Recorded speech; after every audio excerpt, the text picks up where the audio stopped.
আলহামদুলিল্লাহি ওয়াসসালাতু ওয়াসসালামু আলা রাসূলিল কারীম, আম্মা বাদ। বিয়ে মানুষের নীতি নৈতিকতা বৃদ্ধি করে, এর মাধ্যমে ভবিষ্যৎ বংশধারা সুরক্ষা পায়। যদি এর সূচনা হয় লোভ, অন্যায় উপার্জনের মাধ্যমে, বিয়ের কোনো এক পক্ষ, বিশেষ করে কনে পক্ষকে বরপক্ষ দ্বারা শোষণের মাধ্যমে, তাহলে এই ধরনের বিয়ের মধ্যে পারস্পরিক বিশ্বাস, সহানুভূতি ও ভালোবাসা থাকে না। মেশকাতুল মাসাবিহের একটি হাদিসের মর্মানুযায়ী, ফেরত না নেওয়ার নিয়তে কোনো অর্থ প্রাপ্তির লোভে যে ব্যক্তি কোনো নারীকে বিয়ে করে, সে একজন অপরাধী।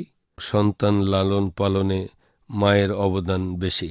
সন্তান জন্মের ক্ষেত্র তৈরি হয় বিয়ে নামক একটি পবিত্র বন্ধনের মাধ্যমে, আর এই বন্ধনেরই যদি গোড়াপত্তন হয় একটি অপরাধ, অমানবিক শর্ত আরোপের মধ্য দিয়ে, তাহলে এ বন্ধন থেকে জন্ম নেওয়া সন্তান সন্ততির উপর যে এর খারাপ প্রভাব পড়বে তা অনস্বীকার্য।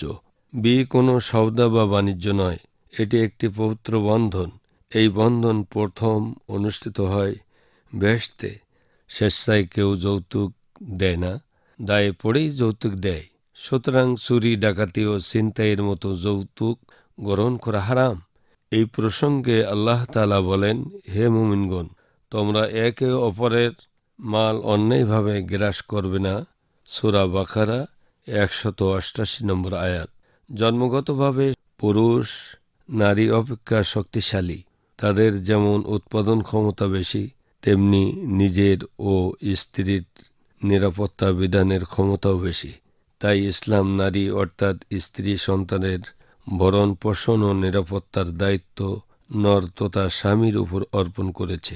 স্ত্রী ও সন্তানের ভরণ পোষণের আর্থিক সামর্থ্য অর্জন না করা পর্যন্ত বিয়ে বিলম্বিত করতে ইসলাম পুরুষকে পরামর্শ দিয়েছে।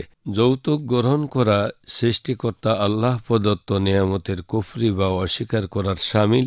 এই ব্যাপারে মহান আল্লাহ রাব্বুল আলামিন ঘোষণা করেছে, তোমরা যদি আমার দেওয়া নেয়ামতের শুকরিয়া আদায় করো, তাহলে তা আমি বাড়িয়ে দেব, আর যদি অস্বীকার করো তাহলে জেনে রেখো আমার শাস্তি খুবই কঠিন। সূরা ইব্রাহিম আয়াত নম্বর 7। বিয়ের অন্যতম উদ্দেশ্য হচ্ছে স্বীয় চরিত্রকে পরিচ্ছন্ন ও কলুষমুক্ত রাখা।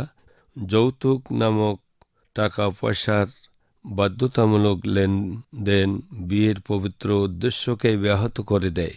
বিবাহের মাধ্যমে স্বামী স্ত্রীর মধ্যে প্রেম, ভালোবাসা, মায়া, মমতা, সহানুভূতি, দরদ ও সহযোগিতা সৃষ্টি হয়। আর বিয়েটাই যদি সম্পূর্ণ হয় যৌতুক নামক তিক্ততার মধ্য দিয়ে, তাহলে এই বিয়ে থেকে স্বামী স্ত্রীর মধ্যে পারস্পরিক সহানুভূতি সৃষ্টি হতে পারে না। অথচ মহান আল্লাহ রাব্বুল আলামিন বলেছেন, আল্লাহর নির্দেশনাবলীর মধ্যে রয়েছে যে তিনি তোমাদের জন্য তোমাদের মধ্য থেকে সৃষ্টি করেছেন তোমাদের সঙ্গিনী, যাতে তোমরা তাদের কাছে শান্তি পাও, এবং তোমাদের মধ্যে পারস্পরিক ভালোবাসা ও দয়া সৃষ্টি করেছেন। সূরা রুম আয়াত নম্বর 21। যৌতুক দ্বারা পরিবার, সমাজ ও রাষ্ট্র বিভিন্নভাবে ক্ষতিগ্রস্ত হয়ে আসছে। যৌতুক কারো জন্য সুখকর নয়। এটি ধর্মীয়, সামাজিক, রাষ্ট্রীয় দিক থেকেও শাস্তিযোগ্য অপরাধ। ওয়া আখিরু দাওয়ানা আনিল হামদুলিল্লাহি রাব্বিল আলামিন।